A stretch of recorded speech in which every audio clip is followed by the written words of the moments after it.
ದೂರಿನ ವಿಚಾರ ಕುರಿತು ಒಂದು ಪೊಲೀಸರು ಅವಳ ಹೇಳಿಕೆಯ ಮೇರೆಗೆ ದೂರನ್ನು ದಾಖಲಿಸಿರುವುದಿಲ್ಲ.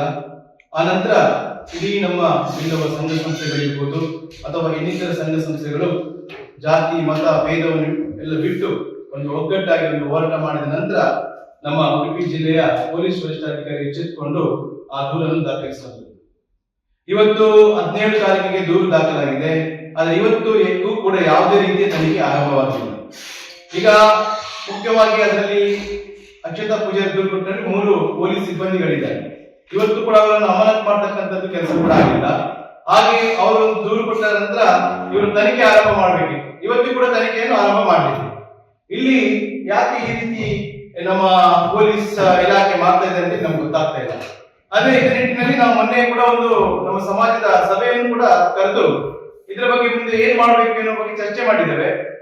ಇದನ್ನು ಇಲ್ಲಿ ಮಾತ್ರವಲ್ಲ, ಇನ್ನು ರಾಜ್ಯ ಮಟ್ಟಕ್ಕೆ ನಾವು ತೆಗೆದುಕೊಂಡು ಹೋಗ್ಬೇಕಂತ. ಯಾಕಂದ್ರೆ ಇದು ಜಿಲ್ಲಾ ಮಟ್ಟದಲ್ಲಿ ಈಗ ಹೋರಾಟ ಆಗ್ತಾ ಇದೆ. ಆದ್ರೆ ಇದನ್ನು ರಾಜ್ಯ ಮಟ್ಟಕ್ಕೆ ತೆಗೆದುಕೊಂಡು ಹೋಗ್ಬೇಕಾ ಅಥವಾ ಇದನ್ನು ಯಾವ ರೀತಿಯಲ್ಲಿ ಮಾಡಬೇಕು ಅನ್ನೋದ್ರ ನಿಟ್ಟಿನಲ್ಲಿ ನಾವು ಮೊನ್ನೆ ನಿರ್ಧಾರ ಮಾಡಿದಾಗ ನಮ್ಮ ಹಿರಿಯರು ಇರ್ಬೋದು, ಸಮಾಜದ ಮುಖಂಡರು ಇರ್ಬೋದು, ಇವರೆಲ್ಲರೂ ಸೇರ್ಕೊಂಡು ಒಂದು ನಿರ್ಣಯ ತಗೊಂಡಿದ್ದೇವೆ. ಇದನ್ನೊಂದು ಗೃಹ ಇಲಾಖೆಗೆ ತೆಗೆದುಕೊಂಡು ಹೋಗ್ಬೇಕು ಅಂತ ಹೇಳಿ. ಈಗಾಗಲೇ ನಾವು ಮುಂದಿನ ದಿವಸದಲ್ಲಿ ನಮ್ಮ ಗೃಹ ಮಂತ್ರಿಯನ್ನು ಕೂಡ ಭೇಟಿಯಾಗಲಿಕ್ಕಿದ್ದೇವೆ.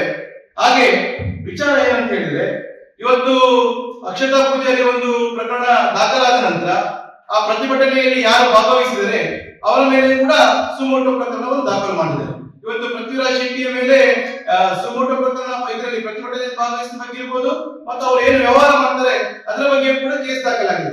ಈಗಾಗಲೇ ನೋಡುವಾಗ ಅಲ್ಲಿ ಯಾವುದೇ ರೀತಿಯ ಒಂದು ಬೇರೆ ದೇಶದ ಪ್ರಜೆಗಳಲ್ಲಿ ಇರಲಿಲ್ಲ. ಅಲ್ಲಿ ಇರುವಂತದ್ದು ನೇಪಾಳಿಯವರು ಕೆಲಸದಲ್ಲಿ, ಅವರ ಒಂದು ರೆಸಾರ್ಟ್ ನಲ್ಲಿ ಕೆಲಸಕ್ಕಿರೋದು ನೇಪಾಳಿಯವರು ಅಂತ ಹೇಳಿದ್ರೆ ಇದು ಏನು? ಅದರಲ್ಲಿ ಒಂದು ಹೆಣ್ಣು ಮಕ್ಕಳಿಗೆ ಅನ್ಯಾಯ ಆಗಿದ್ರೆ ಒಂದು ಹೋರಾಟ ಮಾಡಿದ್ರೆ ಪೊಲೀಸ್ ಇಲಾಖೆಯವರು ಆ ಒಂದು ಪ್ರತಿಭಟನೆಗೆ ಹತ್ತಿಕ್ಕಂತ ಕೆಲಸ ಆಗ್ಬೇಕಾದ್ರೆ ಈ ರೀತಿಯ ಒಂದು ಸುಳ್ಳು ಕೇಸ್ಗಳನ್ನು ಕೂಡ ದಾಖಲು ಮಾಡ್ತಾ ಇದ್ದಾರೆ.